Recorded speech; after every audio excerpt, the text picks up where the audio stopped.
taken over this channel again. Let us see how those who are cast out can be granted dark powers of their own. The Order by StoryMan-Jack. The forest was quiet. Not even the lowly crickets were chirping. Leonard Fudpucker drug an unconscious woman by her hair towards the bonfire with the great black bird statue behind it. Rich people, he muttered, always overdo the wrong things.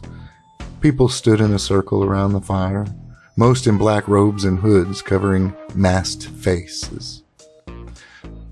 Those who were robed had suits underneath those robes, he knew. But there was another in the circle, one who looked more animal than man. Leonard giggled. Is he gnawing a human hand? That's rich. And then he laughed maniacally at his own joke. The leader of the Order stood at the top of the circle just before the great goose effigy. Leonard could feel the glare behind the mask. What have you done? He asked, his voice hoarse. The man was trying to hide it. Maybe he's famous, the scarred man thought. How do you mean? I've done a lot of things lately. Most I'd care not to share, if you please, Leonard said. I mean that you have brought an uninitiated to our night of worship. There was real anger in his voice. Leonard spun. What about him? He pointed at the bestial man. Who has he brought? Surely that isn't his own hand. Does he grow them to be plucked from his person whenever he has a peckish nature? The creature looked down at the hand he'd been gnawing on, as surprised as if he still had it. Oh, Annalise won't miss this little bit, I'm sure. He joked in his growling, bestial voice. Why? The leader asked again, demanded really. As I was instructed, Leonard said, his voice low, calm, and dangerous. She is a tool, one I need to complete my sacrifice. The hard-eyed man was quiet for long moments. Explain. She's a doctor, and I'll need her once my commitment is made clear.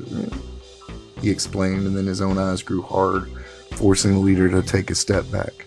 She was chosen. He drew it out. Then begin, the man said, his voice low, and began to chant. He looked down at the woman and slapped her hard. Janet, wakey wakey, it's time to wakey wakey. What? She asked, coming around. It's time to earn your pay, my sweet. Oh, okay, I'll be able to go after that? She begged. Well, let's see how well you do, you see, he explained. This is my physical sacrifice. Already did the mental one, and now it's the physical one. I don't understand. She noticed the bonfire and the road figures and scrunched closer to him. Well, what are you doing?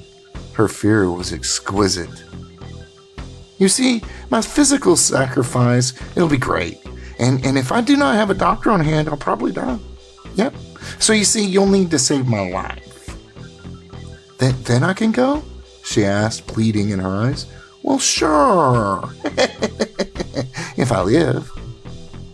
If I don't, he shrugged.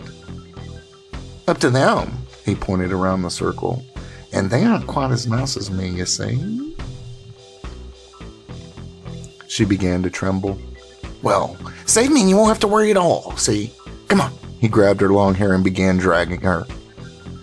The circle of people parted, through which the chanting continued.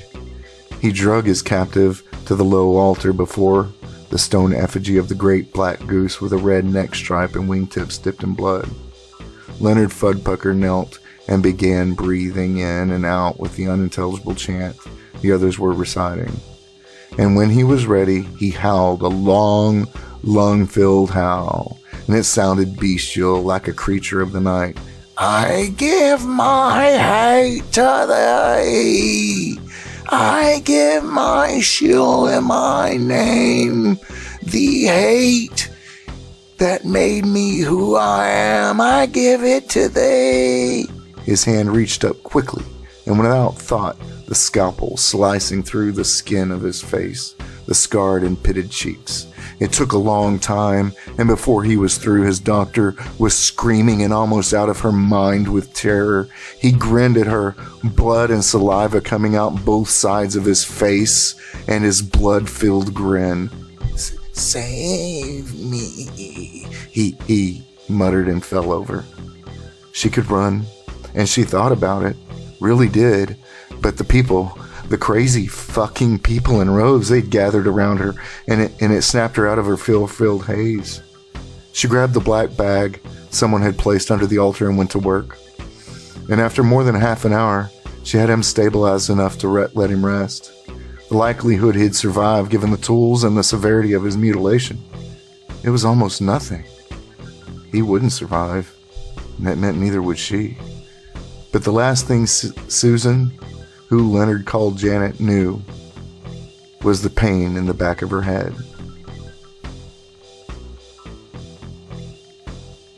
The clown sat back on his haunches watching the woman sleep. He couldn't get rid of her yet. He had one more sacrifice. The moaning she made as she woke made him happy, almost giddy, to know what was coming. What? She asked. Why am I strapped to a table? She asked again. Great news, my dear Janet, the clown said, coming closer to the light. The woman, tied down as she was, still couldn't see him, but he drew closer anyway. Is that you, Mr. Fudpucker? She asked. Yes and no. So you're gonna let me go? Yeah, I mean, obviously you survived, she said, her voice nervous. Sure, I did say that, didn't I? Well, but you see, there's just one last thing. Then I'll let you go, okay? Oh, okay, well, if I can go, that means you won't kill me, right?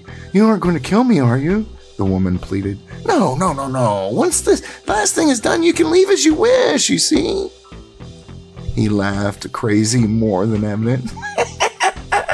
You just won't want to, he finished and walked in the light. Oh, and you can call me Pudfucker the Clown. Susan began to scream, and she did not stop screaming even after lightning was touched to her head. And so the wasted, the unwanted, and the disturbed feel their power and indulge it. In the dark, in the night. Until next time. Nox Vini. Fear the night.